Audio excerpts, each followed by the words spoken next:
السلام علیکم ورحمۃ اللہ وبرکاتہ۔ اعوذ باللہ من الشیطان الرجیم، بسم اللہ الرحمن الرحیم۔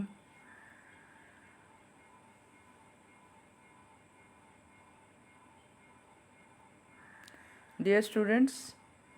آج ہم نے سورۃ البقرہ آیت نمبر 92 تا 96 کا ترجمہ و تشریح کرنی ہے، ٹھیک ہے؟ آیت نمبر 92 تا 96، آئیے ترجمہ دیکھتے ہیں۔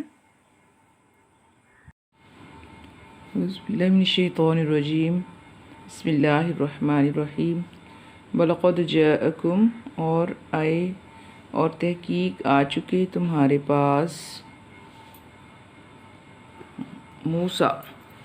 بالبینات، روشن نشانیوں کے ساتھ، ثُمَّ اتَّخَذْتُمُ الْعِجْلَ، پھر بنا لیا تم نے بچڑا، یعنی بچڑے کو معبود بنا لیا، من بعدہ، اس کے بعد، وَأَنْتُمْ ظَالِمُونَ، اور تھے تم ظالم۔ وَإِذْ أَخَذْنَا، اور جب ہم نے لیا، مِيثَاقَكُمْ، تم سے پکا وعدہ، وَرَفَعْنَا، اور ہم نے اٹھایا، فَوْقَكُمُ الطُّورَ، تمہارے اوپر طور کو، اور جب ہم نے تم سے پکا وعدہ لیا اور تمہارے اوپر طور پہاڑ کو اٹھایا، خُذُوا مَا آتَيْنَاكُمْ، کہا ہم نے کہ تم پکڑ لو، خُذُوا، پکڑ لو، مَا آتَيْنَاكُمْ، جو ہم نے تمہیں دی، یعنی جو تورات دی ہے، بِقُوَّةٍ، قوت کے ساتھ، وَاسْمَعُوا، اور اس کو غور سے سنو، قَالُوا سَمِعْنَا وَعَصَيْنَا، انہوں نے کہا کہ سنا ہم نے اور نافرمانی کی ہم نے، وَأُشْرِبُوا فِي قُلُوبِهِمُ الْعِجْلَ، اور ڈال دی گئی ان کے دلوں میں بچڑے کی محبت، بِكُفْرِهِمْ، ان کے کفر کی وجہ سے۔ قُلْ، فرما دیجئے، بِئْسَ مَا، برا ہے جو، یَأْمُرُکُم بِهِ، حکم دیتا ہے تمہیں، ایمانکم، اس تمہارا ایمان، ان کنتم صادقین، اگر ہو تم سچے۔ قُلْ، فرما دیجئے، ان کانت، اگر ہے، لکم، تمہارے لیے، الدار الآخرۃ، آخرت کا گھر، عند اللہ، اللہ کے پاس، خالصۃ من دون الناس،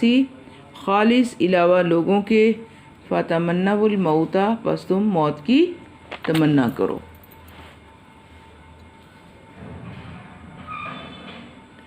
ان کنتم صادقین، اگر تم سچے ہو۔ وَلَن يَتَمَنَّوْهُ، اور ہرگز نہیں وہ اس کی تمنا کریں گے، ابداً، کبھی بھی، بما قدمت، بسبب اس کے جو قدمت، آگے بھیجا، ایدیہم، ان کے ہاتھوں نے، واللہ علیم بالظالمین، اور اللہ تعالیٰ جاننے والا ہے ظالموں کو۔ وَلَتَجِدَنَّهُمْ، اور البتہ آپ ضرور پائیں گے، احرص الناس، زیادہ حریص، الناسی، لوگوں کو، علی حیات، زندگی پر، یعنی ان لوگوں کو زندگی پر بہت حریص پائیں گے، وَمِنَ الَّذِينَ أَشْرَكُوا، اور جن لوگوں نے شرک کیا، یَوَدُّ أَحَدُهُمْ، چاہتا ہے ہر ایک ان میں سے، لَوْ يُعَمَّرُ، کاش کہ اس کو عمر دے دی جائے، أَلْفَ سَنَةٍ، 1000 سال۔ اور جن لوگوں نے کفر کیا ان میں سے ہر ایک چاہتا ہے کہ ان کو 1000 سال عمر دے دی جائے، وما ہوا بمزحزحہ، اور حالانکہ نہیں ہے، ما نہیں ہے، ہوا وہ، یعنی وہ عمر نہیں ہے، بمزحزحہ، بچانے والی ان کو، من العذاب، عذاب سے، یعنی وہ عمر جو ہے ان سے عذاب کو دور کرنے والی یا عذاب کو بچانے والی نہیں ہے، ان یعمر، کہ ان کو عمر دے دی جائے۔ واللہ بصیر بما یعملون، اور اللہ تعالیٰ دیکھنے والا ہے ان اعمال کو جو وہ کرتے ہیں۔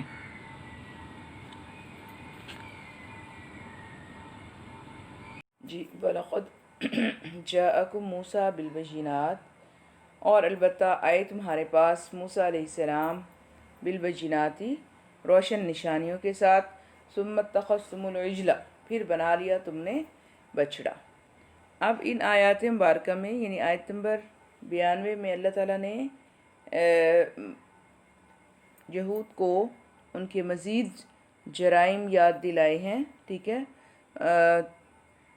کہ ان کا سب سے بڑا جرم جو تھا وہ کیا تھا کہ انہوں نے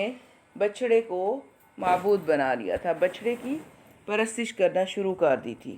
ٹھیک ہے۔ تو اسی بات کو اللہ تعالیٰ یاد دلا رہے ہیں۔ پیچھے ہم پڑھ چکے ہیں کہ حضرت موسیٰ علیہ السلام کوہ طور پر 40 دن کے لیے بلائے گئے تھے، تو جب آپ کوہ طور پر گئے تو پیچھے سے ان کا ایک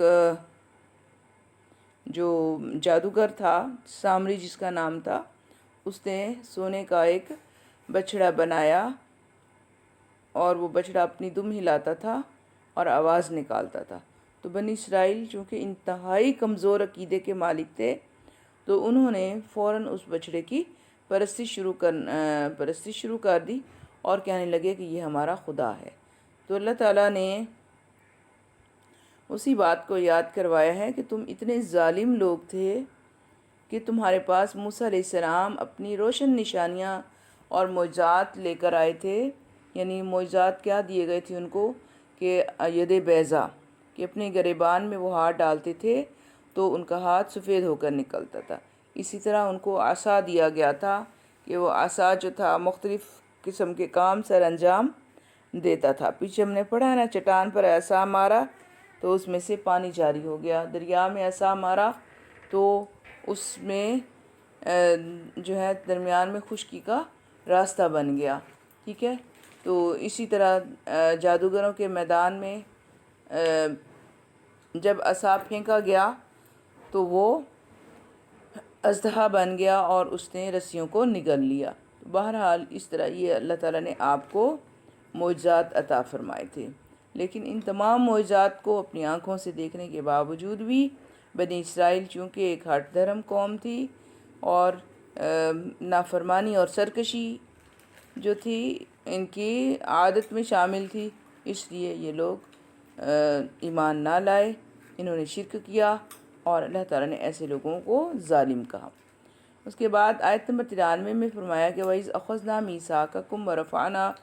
فَوْقَكُمُ الطُّورَ، کہ جب ہم نے تم سے پکا وعدہ لیا اور تمہارے اوپر طور پہاڑ کو بلند کر دیا۔ تو اس میں بھی اللہ تعالیٰ ان کو یاد دلا رہے ہیں، ان کو سرزنش کر رہے ہیں کہ تم اس وقت کو یاد کرو، اس عہد کو یاد کرو جو ہم نے تم سے پختہ عہد لیا تھا کہ تم نے شرک نہیں کرنا، اللہ تعالیٰ کے ساتھ اللہ کا انکار نہیں کرنا اور اس کے ساتھ کسی کو اور کو شریک نہیں کرنا۔ لیکن اس وقت بھی تم نے ظلم کیا اور بچڑے کی محبت تمہارے دلوں میں ایسی رچ بس گئی تھی کہ تم نے اس عہد کو بھی توڑ دیا۔ اور اللہ تعالیٰ نے بنی اسرائیل سے عہد لیا تھا کہ وہ جو تورات ان کو دی گئی ہے، اللہ تعالیٰ نے حضرت موسیٰ علیہ السلام کو جو کوہ طور پر بلا کر 40 دن کا اعتکاف کرنے کا کہا اور اس کے بعد تورات عطا فرمائی تھی، تو اس وقت ساتھ ہی پختہ عہد لیا تھا کہ اس تورات کو مضبوطی سے تھام لینا ہے۔ یعنی تھامنے کا کیا مطلب ہے کہ مضبوطی سے اس پر قائم رہنا ہے، عمل کرنا ہے، اس کو کبھی اس پر عمل کرنا ترک نہیں کرنا، ٹھیک ہے۔ تو اس کے باوجود بھی ان لوگوں نے شرک کیا، اللہ تعالیٰ نے سزا کے طور پر ان کے اوپر کوہ طور کو معلق کر دیا اور فرمایا کہ اگر تم ایمان نہیں لاتے تو یہ کوہ طور تمہارے اوپر ابھی گرا دیا جائے گا۔ تو اس وقت خوف کی وجہ سے اللہ تعالیٰ نے ان کو خوف کی وجہ سے بنی اسرائیل جو تھے وہ ایمان لے آئے تھے اور انہوں نے دعوت کو قبول کر لیا، تورات کو ایکسیپٹ کر لیا، لیکن اس کے بعد چونکہ یہ سرکش نافرمان قوم ہر موقع پر اپنی بات سے پھر جاتی ہے، تو اب بھی جب کوہ طور کو واپس اپنی جگہ پر رکھ دیا گیا تو یہ لوگ واپس اپنے عہد سے پھر گئے اور انہوں نے انکار کر دیا، اور کیونکہ ان کے دل میں بچھڑے کی محبت موجود تھی۔ اللہ تعالیٰ فرماتے ہیں بِئْسَ مَا یَأْمُرُکُم بِهِ ایمانکم ان کنتم مؤمنین، برا ہے جو تمہیں حکم دیتا ہے تمہارا ایمان اگر تم مومن ہو، ٹھیک ہے۔ یعنی اگر تم دعویٰ کرتے ہو کہ تم ایمان والے ہو، اب بھی اگر تم کہتے ہو کہ ہم اللہ پر ایمان رکھتے ہیں تو ایسا یہ ایمان جو ہے ایک برا ایمان ہے، ایسے ایمان کا کوئی فائدہ نہیں ہے۔ یہ ایمان اللہ تعالیٰ کو اس ایمان کی ضرورت نہیں ہے، یہ برا ایمان ہے۔ جی، اس کے بعد اگلی آیت ہے قُلْ إِنْ كَانَتْ لَكُمُ الدَّارُ الْآخِرَةُ عِنْدَ اللَّهِ خَالِصَةً مِّن دُونِ النَّاسِ فَتَمَنَّوُا الْمَوْتَ، فرما دیجئے کہ اگر ہے تمہارے لیے گھر آخرت کا اللہ کے نزدیک خالص علاوہ لوگوں کے، فَتَمَنَّوُا الْمَوْتَ، پس تم تمنا کرو موت کی، ان کنتم صادقین، اگر تم سچے ہو۔ اب ان آیات مبارکہ میں یہود کی حرص بتائی گئی ہے کہ زندگی پر ان کی کتنی حرص تھی، دنیا کی محبت ان کے دل میں کس قدر زیادہ تھی۔ یہود کا دعویٰ تھا کہ وہ خدا کی لاڈلی اور چہیتی امت ہیں، تو ان کے سوا جنت میں کوئی نہیں جائے گا۔ اللہ تعالیٰ فرماتے ہیں کہ اے نبی آپ ان کو فرما دیں کہ اگر وہ جنتی ہیں تو پھر موت سے کیوں ڈرتے ہیں؟ اگر آخرت کا گھر ان کے لیے بہتر ہے، اگر ان کو آخرت سے اتنی محبت ہے تو پھر وہ موت کی تمنا ان کو کرنی چاہیے۔ ان کو زندگی اس قدر پیاری کیوں ہے؟ وہ چاہتے ہیں، یہود جو تھے وہ چاہتے تھے کہ ہمیں لمبی زندگی دے دی جائے، عمر دراز عطا کر دی جائے۔ حالانکہ جن لوگوں کو اللہ تعالیٰ سے محبت ہوتی ہے تو ان کو موت کی تمنا کرنی چاہیے، کیونکہ موت جو ہے وہ اللہ تعالیٰ سے ملاقات کا یقینی ذریعہ ہے۔ تو ایک مومن کی بھی جو ہے وہ خواہش ہوتی ہے کہ ہم اللہ تعالیٰ سے موت کے بعد ہم اللہ تعالیٰ سے ملاقات کریں گے، تو اس لیے ان کو زندگی سے اس قدر پیار نہیں ہوتا۔ زندگی جو ہے وہ اور زیادہ لمبی زندگی کی خواہش نہیں کرتے، لیکن یہ یہود جو ہیں ان کی خواہش تھی کہ ان کو اور زیادہ زندگی عطا کر دی جائے۔ حالانکہ ان کی زندگیاں جو ہیں وہ گناہوں کا مجموعہ ہیں اور سرکشی اور ہٹ دھرمی سے عبارت ہیں، اور آخرت میں وہ اپنے اعمال قبیحہ کی وجہ سے عذاب الہی میں گرفتار ہوں گے، لہٰذا یہ موت کی تمنا نہیں کر سکتے۔ اس لیے آخرت اور موت کے تصور سے ہی ان کی روح کانپ جاتی ہے۔ اور اس کے بعد فرمایا کہ وَلَن يَتَمَنَّوْهُ أَبَدًا بِمَا قَدَّمَتْ أَيْدِيهِمْ، ٹھیک ہے نا؟ اس کا یہی مطلب ہے کہ جو کچھ انہوں نے، جو ان کے اعمال ہیں اس کی وجہ سے وہ کبھی بھی موت کی تمنا نہیں کریں گے۔ وَلَتَجِدَنَّهُمْ أَحْرَصَ النَّاسِ عَلَىٰ حَيَاةٍ، اگلی آیت میں فرمایا کہ آپ پائیں گے ان کو زیادہ حریص لوگوں سے زندگی پر، یعنی جو مشرکین مکہ ہیں، جو اہل مکہ ہیں، وہ بھی زندگی پر حریص ہیں، لیکن یہود نے زندگی پر حرص میں ان کو بھی پیچھے چھوڑ دیا ہے۔ کیونکہ مشرکین مکہ جو ہیں وہ اگر لمبی زندگی کے آرزو مند ہوں تو اس میں تعجب کی بات نہیں، کیونکہ ان کے لیے دنیا ہی سب کچھ ہے اور وہ حیات بعد الموت پر ان کا یقین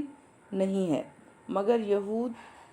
کا جذبہ حب دنیا جو ہے وہ جائز حدود سے بھی تجاوز کر گیا، وہ مشرکین سے بھی زیادہ بڑھ گیا کہ اللہ تعالیٰ فرماتے ہیں کہ یود احدہم لو یعمر الف سنہ، کہ ان میں سے ہر کوئی چاہتا ہے کہ ان کو 1000 سال عمر دے دی جائے۔ تو اللہ فرماتے ہیں کہ وما ہوا